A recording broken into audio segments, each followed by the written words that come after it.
할렐루야.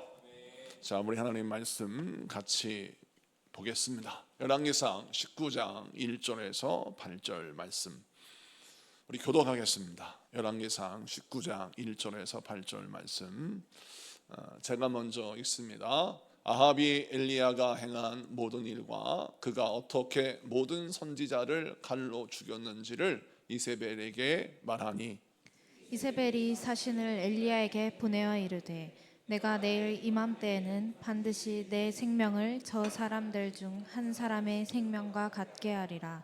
그렇게 하지 아니하면 신들이 내게 벌 위에 벌을 내림이 마땅하니라 한지라. 그가 이 형편을 보고 일어나 자기의 생명을 위해 도망하여 유다에 속한 브엘세바에 이르러 자기의 사환을 그곳에 머물게 하고, 자기 자신은 광야로 들어가 하룻길쯤 가서 한 로뎀나무 아래에 앉아서 자기가 죽기를 원하여 이르되 여호와여, 넉넉하오니 지금 내 생명을 거두시옵소서. 나는 내 조상들보다 낫지 못하니이다 하고, 로덴나무 아래에 누워 자더니 천사가 그를 어루만지며 그에게 이르되 일어나서 먹으라 하는지라. 본즉 머리맡에 숯불에 구운 떡과 한 병 물이 있더라. 이에 먹고 마시고 다시 누웠더니 여호와의 천사가 또다시 와서 어루만지며 이르되 일어나 먹으라. 네가 갈 길을 다 가지 못할까 하노라 하는지라. 이에 일어나 먹고 마시고 그 음식물의 힘을 의지하여 40주 40야를 가서 하나님의 산 호렙에 이르니라. 아멘. 자, 오늘은 열왕기상 19장 1절에서 8절까지 말씀을 통해서 영적 침체를 극복하는 길, 영적 침체를 극복하는 길이란 제로 말씀을 증거할 때 많은 은혜 받는 시간 되기를 바랍니다. 우리는 아무리 열심히 살고 아무리 믿음이 좋아도 지칠 때가 있음을 경험하게 됩니다. 뭐 가정에서나 뭐 직장에서나 우리 삶의 현장에서나 믿음이 있는 사람도 지친다는 말이죠. 그것을 영적 침체라고 표현하기도 합니다. 믿음이 부족해서가 아니라 육신 연약함이고 모자라서가 아니라 힘이 소진되었기 때문입니다. 모든 사람은 이렇게 한계가 있어요. 이 한계를 어떻게 다루느냐에 따라서 우리가 재기할 수 있고 아니면 인생의 밑바닥에 더 떨어질 수 있습니다. 여러분, 하나님의 백성들 이 땅에서 정말 열심히 살아요. 우리 성도님들 인생을 들여다보면 참 열심히 사시는 것을 보게 됩니다. 좋은 어머니, 좋은 아버지예요. 우리 교회 다음 세대들은 복 받은 줄 알아야 돼요.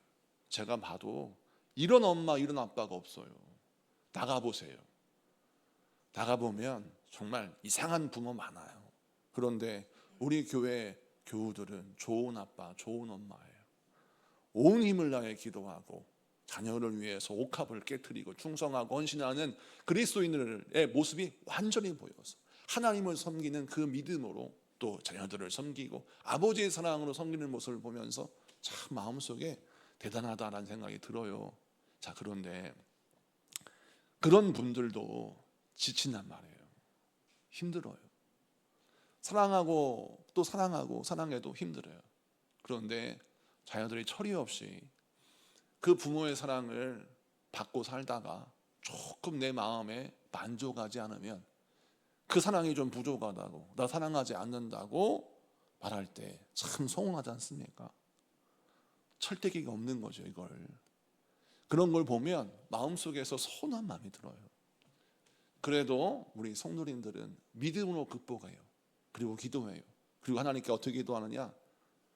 자녀를 더 사랑할 수 있는 마음을 달라고 기도하시고 또 이웃을 더 사랑할 수 있는 마음을 달라고 기도하는 것을 보게 돼요. 참, 그래서 우리 성도님들 믿음이 훌륭하다고 저는 생각해요. 그런데 이렇게 살다 보면 나도 모르게 내가 소진되고 내가 지쳐버려서 어느 날 기도는 하는데 마음에 기쁨이 없고 열심히 일은 하는데 열심히 사랑은 하는데 내가 사라지는 것 같은 탈진이 찾아온단 말입니다. 그때 우리가 어떻게 이 위기를 극복하고 하나님이 내게 주신 사명과 하나님이 내게 주신 그 일들을 잘 감당할 수 있을까? 그 비법, 그 방법을 오늘 성경 말씀을 통해서 살펴보도록 하겠습니다. 오늘 본문 말씀을 보면 엘리야가 열왕기상 18장에서 850명의 바알과 아세라 선지자들과 함께 영적 대결을 벌여서 큰 승리를 거두었어요.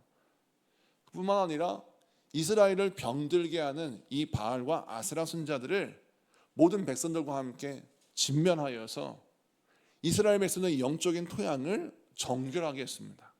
칭찬받을 일이죠. 인정받을 일입니다. 상받을 일이에요. 그런데 아합 왕의 이야기를 듣고 이세벨이 이야기를 듣고서 마음속에 분노가 일어났어요. 왜냐하면 이세벨은 바알과 아세라 선지자들을 마치 자기 수족처럼 여겼고 자기의 인생의 모든 것으로 여겼어요. 친정에서 수입해온 종교를 이스라엘에게 퍼뜨리면서 그 친정에 섬겼던 종교의 의식을 그대로 이스라엘 백성들에게 이식하기를 원했어요.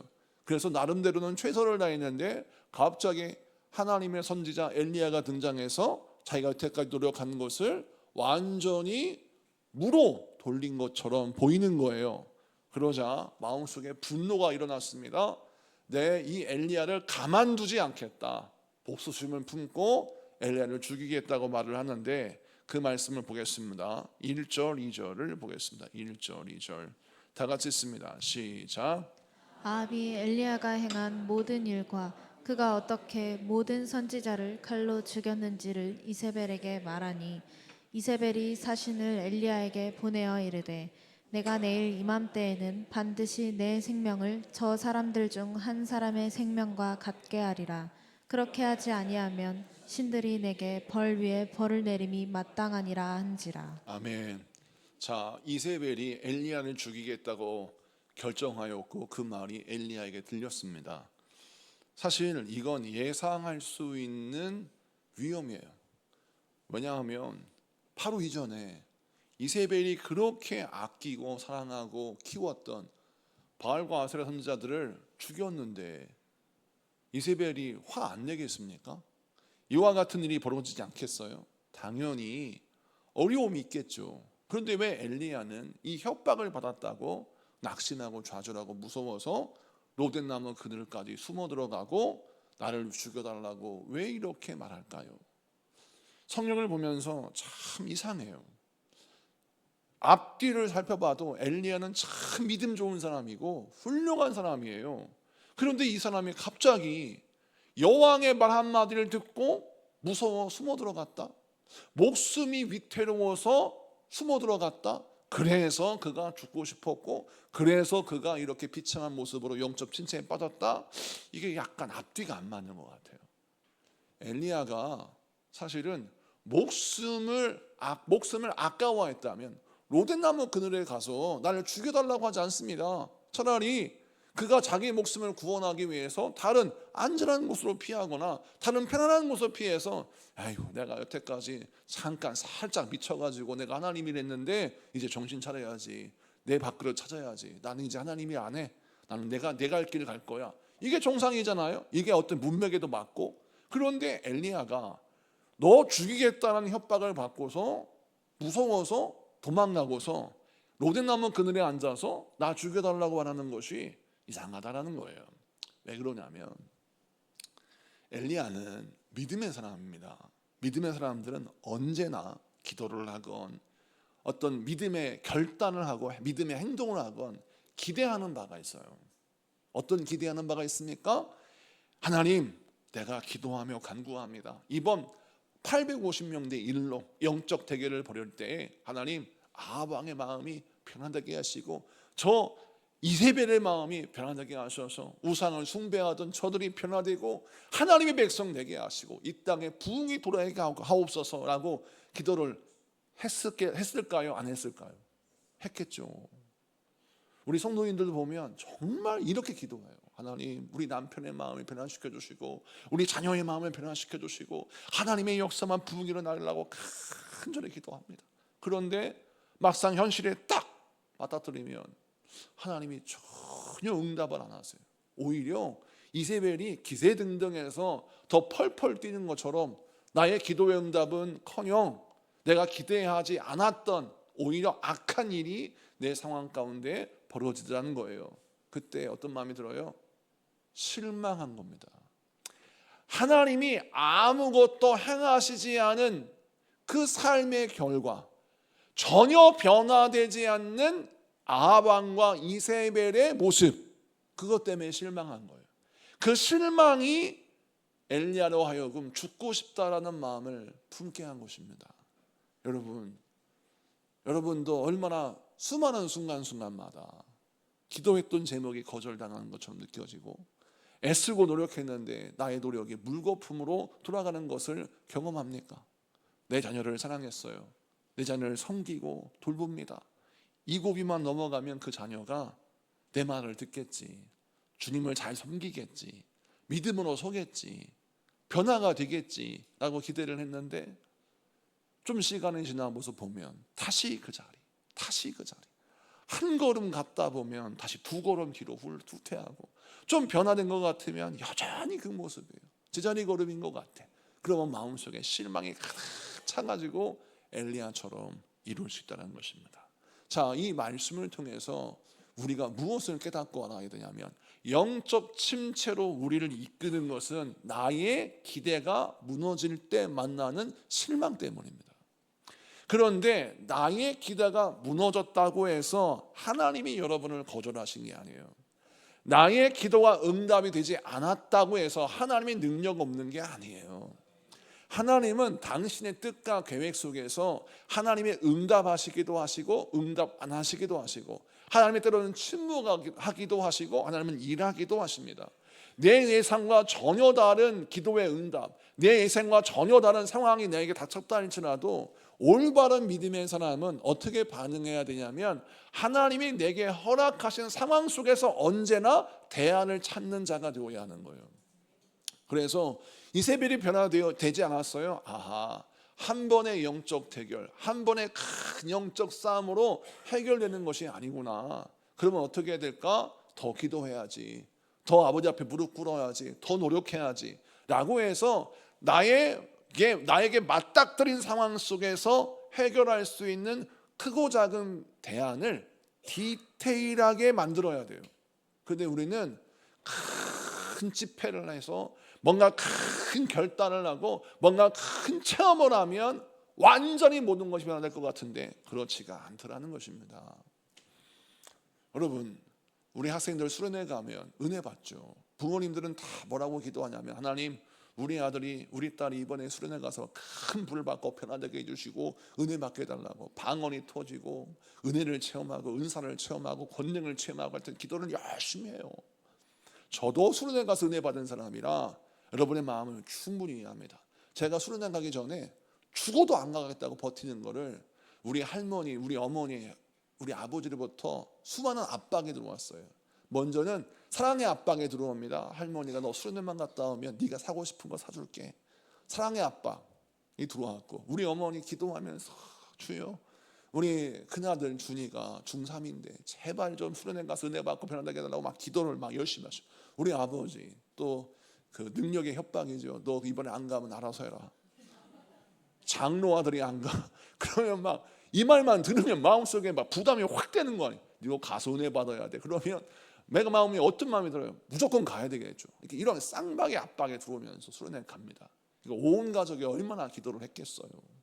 갔는데 제가 불을 받았지 않습니까? 근데 문제는 뭐냐면, 불을 받은 건 받은 건데 인격이 완전히 변화된 건 아니에요.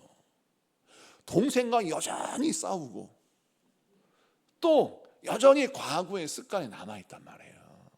그런데 부모는 성령 받았다니까 뭘 기대하냐? 완전히 180도 인생이 바뀌어서, 갈 때는 약간 마귀 비슷한 성격이었는데 갔다 와서는 천사를 바뀔 줄 알았어요.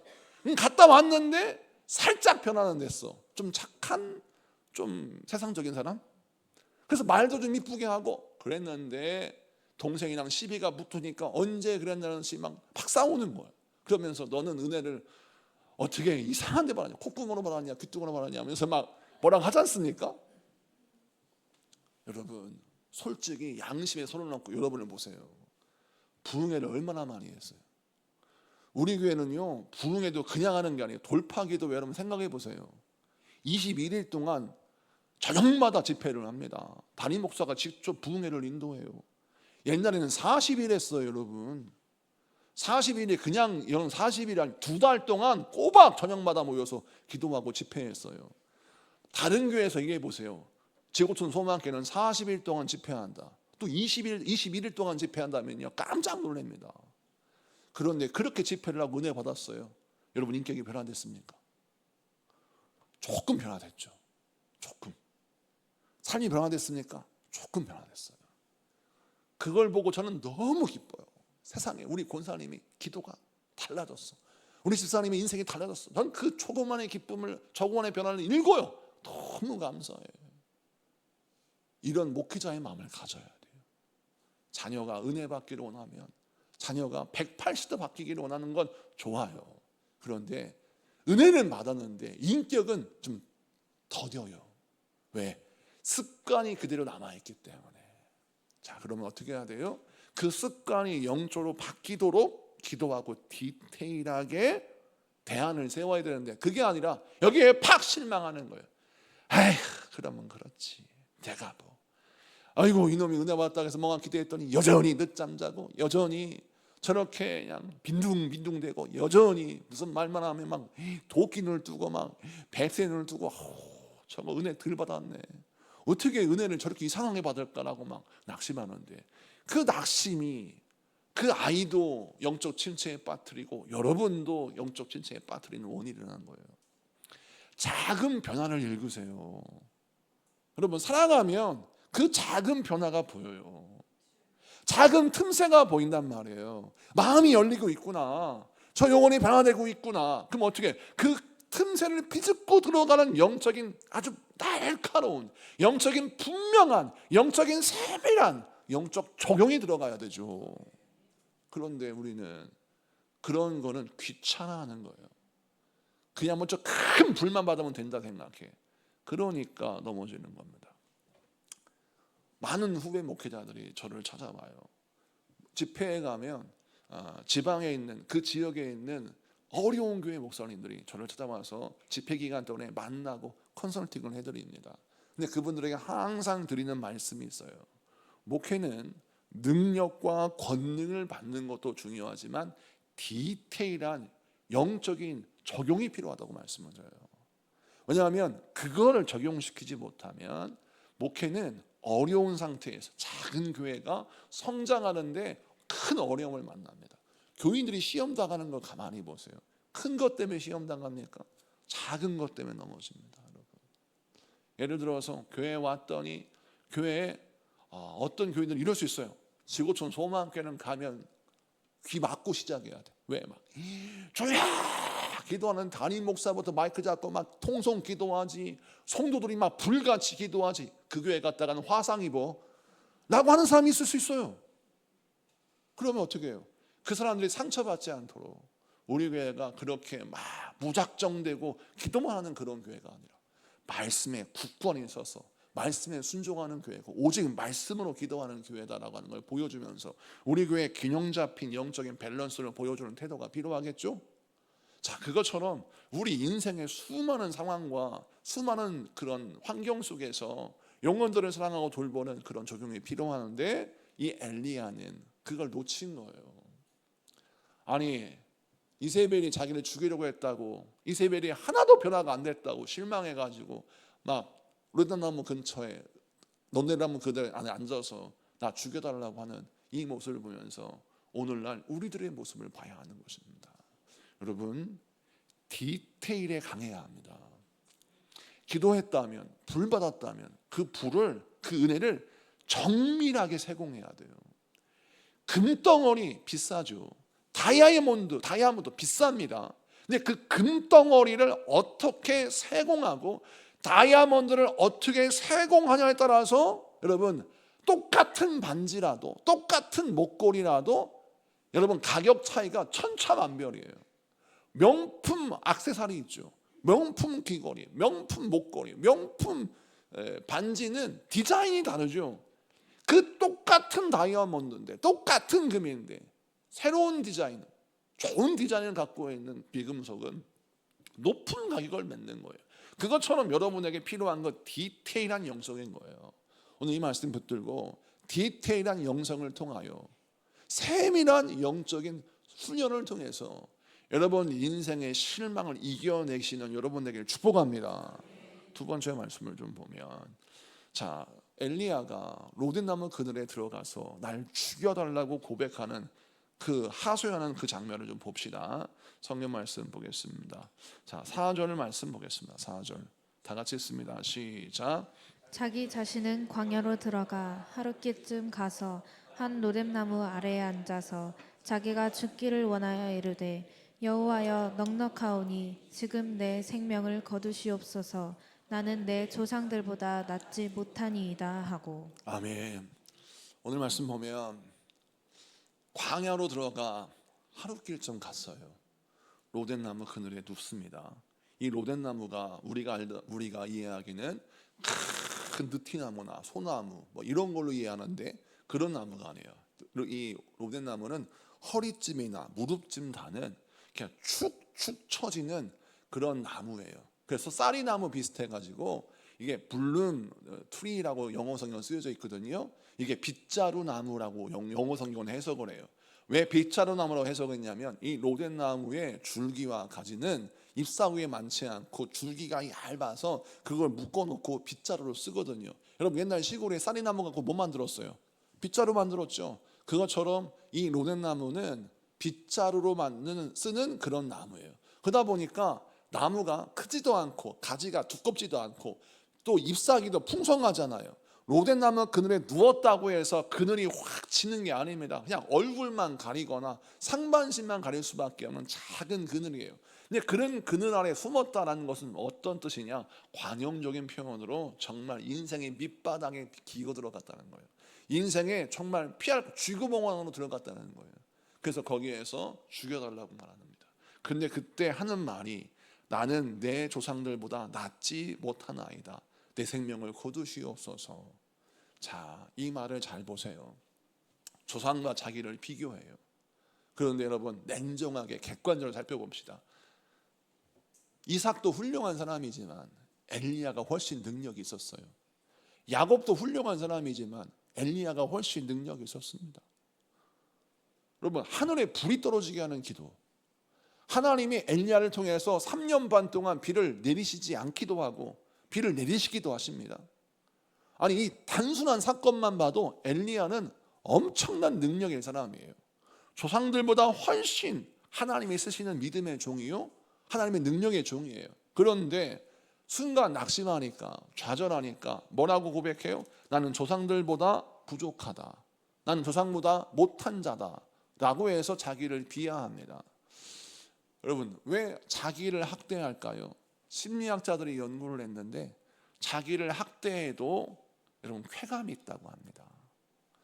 타인을 괴롭히는 것도 재미가 있대요. 그러니까 못된 애들은 학교에서 약한 애들 괴롭히죠. 왜 그럴까요? 재미있으니까 그래요. 학교에서 왜 중학생, 고등학생 애들을 왕따시키고 괴롭히고 그들을 힘들게 해요? 괴롭히는 게 재미있어요. 왜? 내가 뭔가 힘이 있는 자가 되어 있기 때문에. 내가 누군가를 괴롭힐 수 있는 힘을 갖고 있다. 이게 쾌락을 준다는 겁니다. 그런데 이게 나를 괴롭혀요.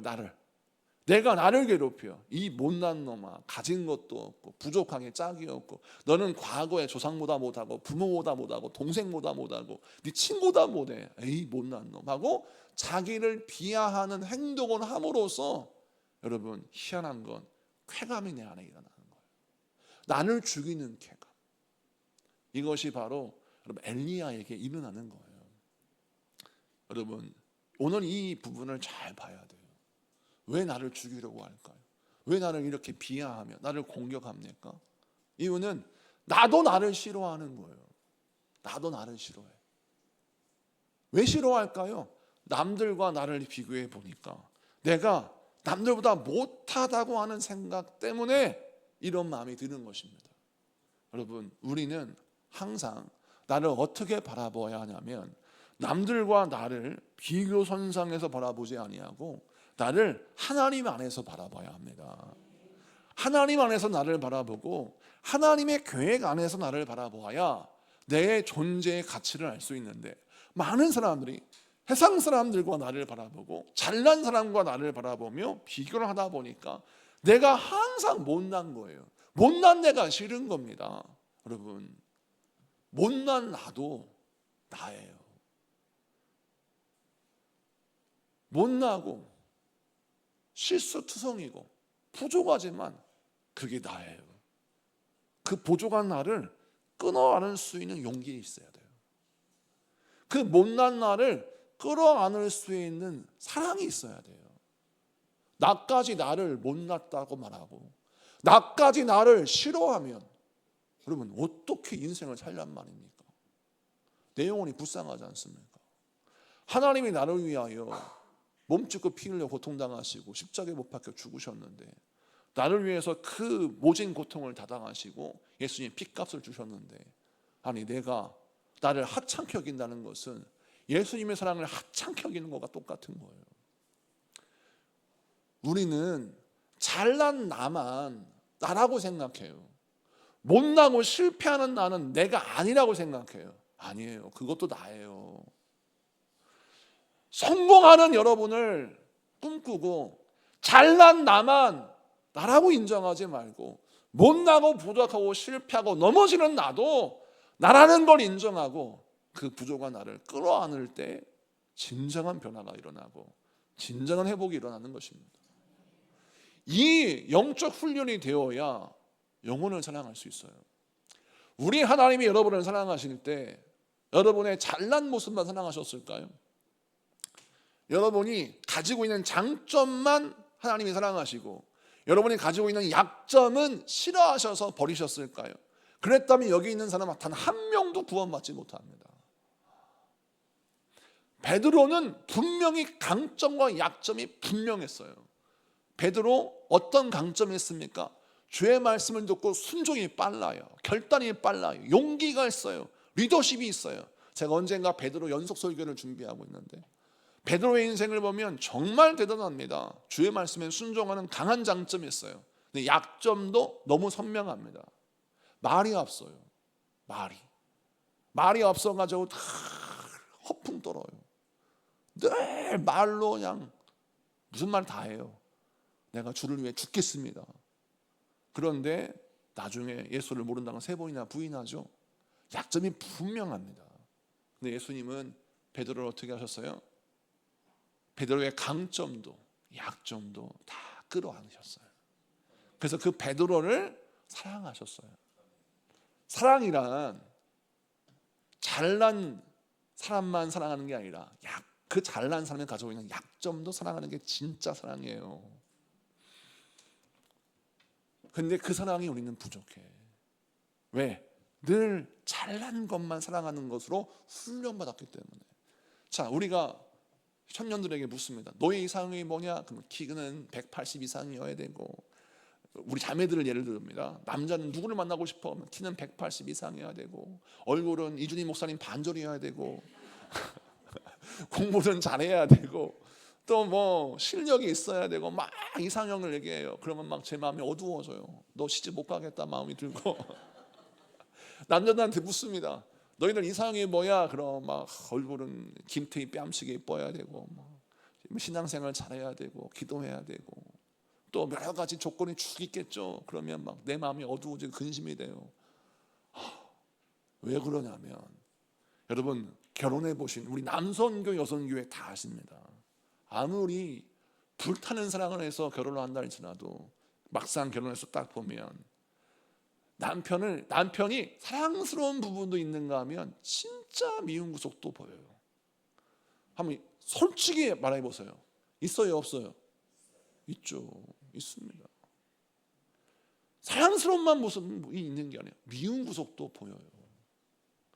그러니까 미운 구석은 남편의 인생에서 도려냈으면 좋겠어. 잠버릇 이거 도려냈으면 좋겠어. 말버릇 이거 도려냈으면 좋겠어. 그리고 집안에서 한 행동 이거 좀 뺐으면 좋겠어. 그러면요 막 남편이 만신창이가 되는 거예요. 그런 남편 사랑하지 못합니다. 그래서 하나님이 그 훈련시키기 위해서 어떻게 훈련시켜요? 나를 사랑하는 훈련을 시키는데 잘난 것도 나지만 못난 것도 나예요. 자랑스러운 것도 있지만 수치스러운 것도 나예요.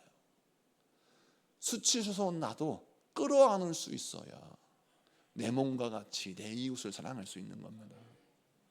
여러분, 좋은 것만 사랑하지 마시고 부족한 것도 사랑하세요. 그게 여러분입니다. 그래야 충고도 받아요.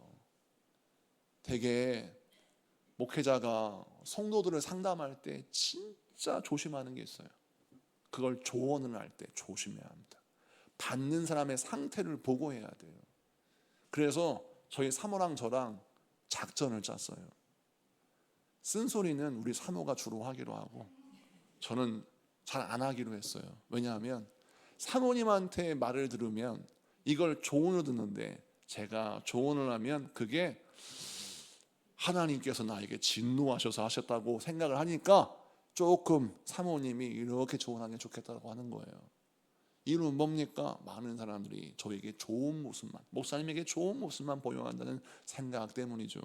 근데 저는요, 여러분의 부족한 모습, 실수하는 모습, 그런 것도 다 주의 사랑으로 끌어안는 목자예요. 여러분, 이것처럼 우리도 그렇게 사랑해야 합니다. 옆 사람을 꼭 손잡으시고 나는 당신의 모든 걸 사랑합니다. 인사하겠습니다. 난 당신의 모든 걸 사랑합니다. 할렐루야. 여러분 인정하십니까? 그래요. 이거 말처럼 쉽지 않아요. 이제는 남편 코 군다고 구박하지 마셔야 돼요. 정말 코 골아가지고 도저히 어떻게 그냥 이 남편하고 같이 잠을 못 자겠다고 그러면 안 돼요. 남편이 자녀가 좀 공부를 못한다고 해서 넌 누구 닮았냐? 누구 닮게 누구 닮았어? 엄마 닮았지. 엄마 닮은 거예요. 그런 남편, 그런 아내, 그런 자녀, 그 부족함도 끌어안을 때 그때 진정한 사랑이 시작되는 거예요. 그 다음에 우리 하나님을 보세요. 제가 방금 말씀드린 이 사랑을 실천하십니다. 엘리야에게 선사를 보내요. 그래서 먹이고 마시게 합니다. 그래서 호렙산에서 그를 만나기 위하여 그를 쉬게 해요. 하나님께서 주시는 물과 음료를 먹고 40일 동안 잠도 자지 않고 길을 걸어가는데 피곤하지 않아요.